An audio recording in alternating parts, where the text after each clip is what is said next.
1971 সালে 6 ডিসেম্বর বাংলাদেশকে স্বাধীন এবং সার্বভৌম দেশ হিসেবে স্বীকৃতি দেয় ভারত। স্বাধীন বাংলা বেতার কেন্দ্রে বাংলাদেশের অস্থায়ী রাষ্ট্রপতি এদিন ভারতীয় যোদ্ধাদের ধন্যবাদ জানিয়ে ভাষণ দেন। মরিয়া হয়ে কূটনৈতিক তৎপরতা জোরদার করে পাকিস্তান। মঞ্জুরুল আলম পান্নার রিপোর্ট।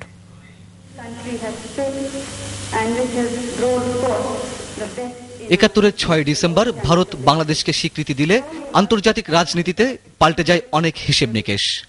বাংলাদেশকে স্বীকৃতি দেয় ভারতের সঙ্গে কূটনৈতিক সম্পর্ক ছিন্ন করে পাকিস্তান। 6 ডিসেম্বর যখন ভারত আমাদের স্বীকৃতি দিল, তারপর থেকে যুদ্ধের মোড় ঘুরে গেল।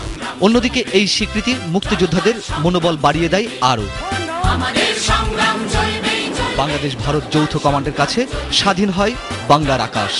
উড়ছিল রক্তস্নাত মানচিত্র খচিত লাল সবুজের পতাকা।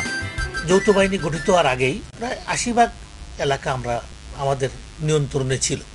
শহর ভিত্তিক পাকিস্তান আর্মির অবস্থান ছিল বেসিক্যালি শহর ভিত্তিক।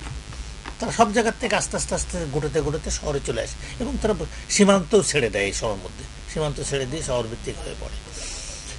তখন আমাদের দরকার ছিল যৌথ বাহিনীর সহযোগিতা ফর আপনার আর্টিলারি এবং এয়ার সাপোর্ট, যেখানে তারা বড় সহযোগিতা করেছে।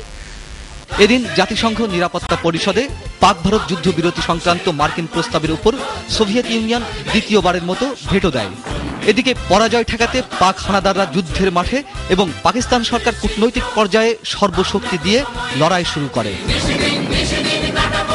আর নিশ্চিত বিজয়ের কথা মনে করে দুর্বার গতিতে স্থল ও জলপথে মিত্রবাহিনী এগিয়ে চলে বীর বিক্রমে।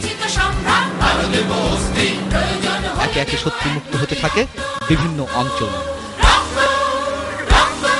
মঞ্জুরুল আলম পান্না, 21 টেলিভিশন, ঢাকা।